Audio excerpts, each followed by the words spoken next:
నమస్తే ఫ్రెండ్స్. సర్వేంద్రియాన నయనం ప్రధానం అన్నారు మన పెద్దలు. అందుకోసం భగవంతుడు మన నయనాలను ఆరోగ్యంగా, హాయిగా జీవితకాలం ఉంచటాని కోసం మునగ చెట్టుని పుట్టించాడు.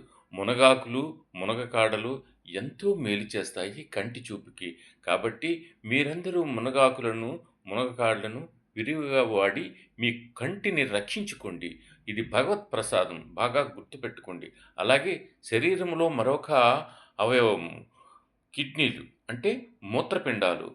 ఇవి కూడా కంటితో సమానమైనవి. వీటిని రక్షించడానికి భగవంతుడు భూమి మీద నేరేడు చెట్టును పుట్టించాడు. నేరేడు పళ్ళు, నేరేడాకులు, నేరేడు బెరడు వీటి యొక్క ఆరోగ్యాన్ని బాగా మెరుగుపరుస్తాయి. కిడ్నీల్లో ఎటువంటి రాళ్ళున్నా నేరేడు పళ్ళు పుష్టిగా తిన్నట్లయితే కిడ్నీల్లో సమస్య తగ్గిపోతుంది. కిడ్నీలో రాళ్ళు కరిగిపోతాయి.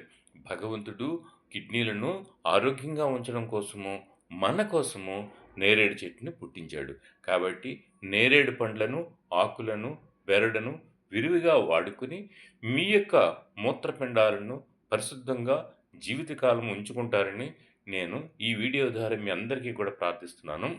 ఈ వీడియో మీకు నచ్చినట్లయితే ఒక లైక్ కొట్టండి, సబ్స్క్రైబ్ చేయండి. ఓకేనా? బాయ్.